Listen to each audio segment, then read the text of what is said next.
And the first movie I watched this weekend, I'm just going to talk briefly about it. I'm not going to rate it at all. It's not really worth it. Um, it's like it's like saying so and so's cover of that song is better. It no. I hate that. I watched Total Recall, the new Total Recall, and it's terrible. You know, it's so terrible. And the reason why I thought it was terrible is that it's like I feel like we've been here before, and showing it in a different way, you know, with a different, I don't know, aesthetic doesn't really make it a good film on its own right. You know, there's nothing wrong with the old Total Recall. Those old practical effects in movies people are nostalgic for that now. People are getting like CGI fatigue, so people are like they like those practical effects. And there was a reason why Quentin Tarantino did that, like those Grindhouse movies, and doing like what was it, the Death Proof, all those stunts with the cars. He did that. You know, that's practical effects, and people are hungry for it now because CGI is taking over. There's too much going on with the CGI. We're unimpressed with it these days. And so that's why the original Total Recall was better, because of those B movie special effects, you know, that we all loved, and it made added to the feel of the entire experience. And when a movie is that good, like the original Total Recall, when a movie is that good, there is no reason to recreate it. There's no reason to recreate it. It even bothers me when they do all these sequels. Like, I made the mistake of watching Divergent, a movie I will never talk about on the show. You ever seen Divergent? It's terrible. It's awful. It could have been good. And people really liked it. Yeah, and people really liked it for some reason. Teenagers, I imagine. All right. And so I made the mistake of watching that, and then after that, I get to like the 2 or 3 next movies they made in it. It's all Hunger Games now. You know, we got the Hunger Games. We got this commercial intellectual property, and we're gonna squeeze every ounce of money out of it. You know, it's the same thing. Harry Potter movie, squeeze the money out of it. You know, squeeze it and squeeze it and squeeze it until it stops shitting money. You know what I mean?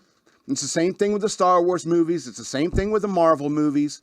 You know, you keep trying to recycle the same property, and it irritates the hell out of people who really love movies, because I would rather you come out with, like, DC Films would come out with a Blue Beetle and Booster Gold movie before they come out with another Batman movie.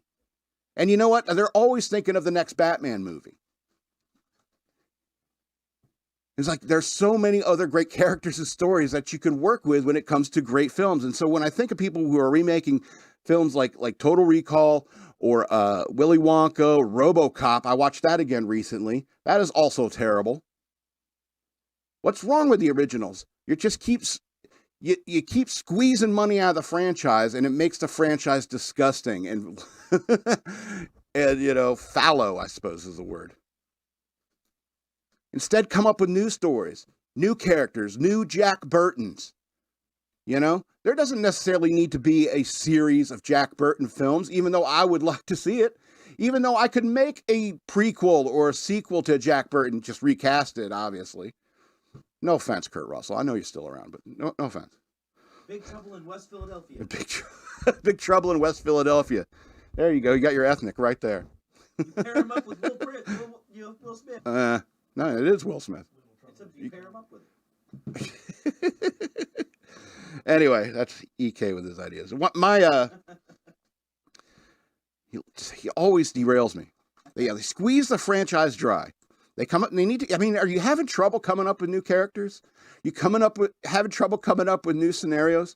I could come up with one right now. There's this bodyguard. He works for a mob boss, and the mob boss runs prostitution and works in these strip clubs, and he falls in love with this one stripper, and this one stripper is getting beat up by the guy's son. So this guy goes off on a vigilante rampage and starts killing all these bad people in town just to avoid getting killed after doing that first kill.